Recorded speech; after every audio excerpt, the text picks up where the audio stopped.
You're listening to Hackers IRL. We're the people the news pretends are a single character. We are not. We pop shells, walk our dogs, fight with our printers, and somehow ship the work. This show is voicemails. Brain dumps from our side of the wire about whatever's on our minds. The line stays open.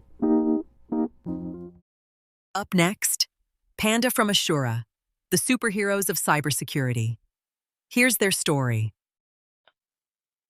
Hey there, it's Panda. I just today wanted to talk about something that's a little bit, I don't know, I guess not as happy of a subject as the awesome things at HackSpaceCon. Um, so I had to teach an unfortunate lesson at HackSpaceCon, and I just wanted to go over it with y'all. Hopefully that way you never get there. So in these competitions that we do at these different hacker events, there are very often, pretty high stakes, special prizes, special rewards, special recognition, for the winning teams. And people put a lot of time in, they put a lot of effort into the various challenges. And, some people feel like, regardless of whether they were the winner, that they should be recognized in a specific way. Like they deserve to be first place, even though they're not first place. This happened at HackSpaceCon. I'm not going to name names, but one of the teams was second place in a competition. On stage, the results were announced that first place won a black badge and various other prizes. Second place got a bunch of prizes. Third place got a bunch of prizes, and then everyone got training who won that competition. I listened to the results because, just like everyone else, I was there and I was listening to the results on stage, so I knew who to give the badges to, because I was keeping them, and soldering them throughout the day. So that doesn't mean I made them. That doesn't mean that I have control of who to give them to. That doesn't mean they're not all accounted for. But I was just the person handing them out and distributing them. So anyway, after one of the competitions, after closing ceremonies, I was hanging out by my booth, giving out the badges to the winning teams. And I got mentioned that some guys were like, hey, like to Dan, we need to get our badges, we need to go. And they weren't over in that area where all the other winners were kind of grabbing their stuff. So I was like, did I miss someone? Like, what is he talking about? So anyway, a couple of minutes later, I guess these guys come over and they're asking for black badges. And I recognize them from the closing. And I'm like, well, you were second place.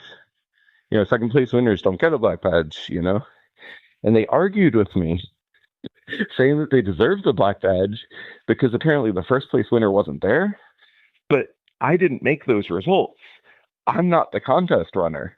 I'm not even the person who decides who to give black badges to. So that being said, I asked them, I'm like, did you win?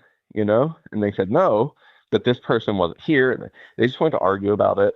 And they felt like because they competed and because they could audit the rules of the contest, that somehow Panda was able to change the results of the competition and give them something that they didn't earn. And it didn't stop there. About 5 minutes later, they walk away all pissed off. I had other people tell me that, oh, what's up with those people? They're all pissed off. I had another person walk up to me like 5 minutes later and say, hey, and this guy's really cool, no qualms to this guy. But he's like, hey, Panda, could you just give one of the black badges to my friends? And I'm like, did they win? And it's the whole thing over again. And it's like, let me just explain something real quick. In a competition, sometimes you win and sometimes you lose. You should never be playing just because of the prize. This is something I've had personal challenges with. plenty of times throughout the DEFCON history. Um, and I'll explain those in a second. But like, if you're playing for the prize, like, don't play. Like obviously a prize is nice to have. It should be a motivator for maybe the contest you pick or whatever else. But like, you should like the subject. You should have fun with the game. Like if you're not okay playing and losing, you shouldn't be playing the game. It is at the end of the day for practitioners to have fun, to gain experience, to do things that they never did before. And yeah, it can be frustrating when you lose, but you just play again next year and win. It's not the end of the world. So anyway, I unfortunately had to teach them this kind of hard lesson at HackSpaceCon, but I would much rather they learn it there than at DEFCON, at Black Hat, in life. Just because you do something doesn't always mean that stuff's going to work out. You can do everything right and stuff doesn't always work. And you can complain and argue and try to make that stuff happen. Or you can move on and just, try again next time, I'll let you know. The second option is generally a lot better, as far as the people around you and everything else. Anyway, I did learn this lesson at DEFCON because as a newish DEFCON attendee, when you're coming in, it's not super clear how black badges work. And my team has been very focused on telephone-based challenges. So we kind of always play the same couple games because there's not a lot of them. I would love to see more phone-based analog phone system, type games at DEFCON. So definitely, shout out to TeleChallenge and PhreakMe for being amazing to play all these years.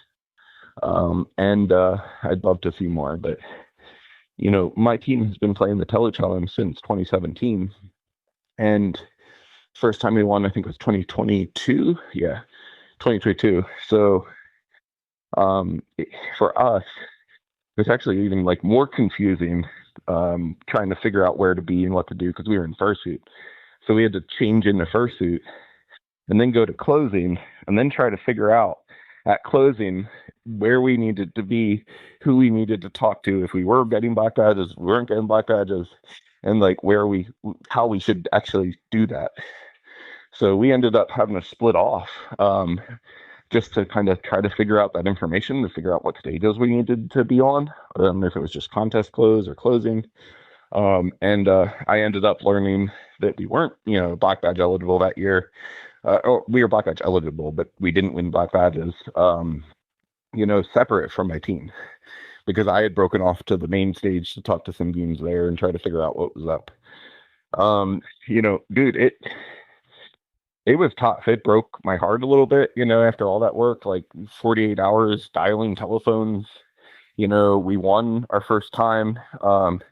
We were super excited to hopefully go on stage in fursuit for winning. Like, stuff doesn't always work out the way that you want.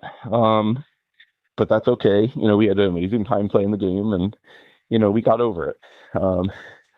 Guess who came back next year to try to play the same game and win black badge again? Us.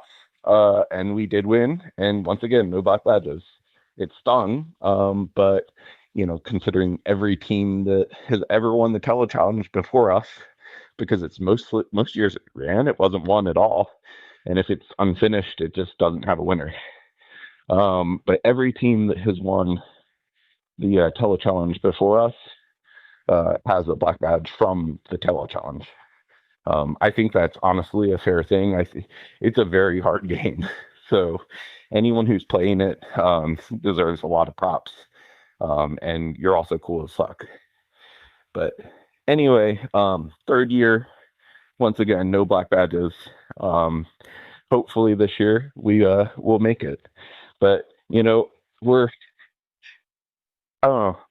We get so much out of playing the game, it doesn't matter, and it shouldn't matter to you either. So that's my log. Have a great day.